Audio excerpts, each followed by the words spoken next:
మొదటిసారి వడియాలు పెట్టేవాళ్ళైనా సరే ఇలా పర్ఫెక్ట్ కొలతలతోటి చేసుకున్నారంటే చాలా బాగా వస్తాయి.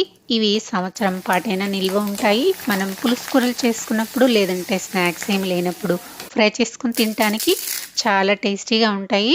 ఒక మిక్సీ గిన్నె తీసుకొని 2, 3 పచ్చిమిర్చి, 1 ఇంచు అల్లము, 2 రెబ్బల కరివేపాకు, 1 స్పూన్ జీలకర్ర వేసుకొని మెత్తగా గ్రైండ్ చేసి పక్కన పెట్టుకోండి.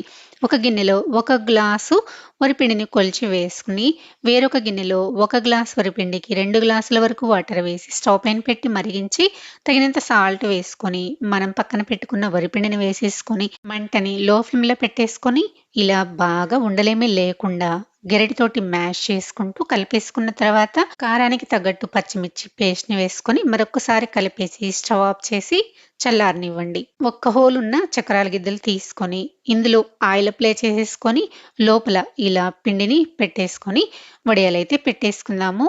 నేనైతే ఎండలో కవర్ పైన పెట్టేసుకుంటున్నానండి. క్లాత్ పైన పెట్టేసుకోవచ్చు.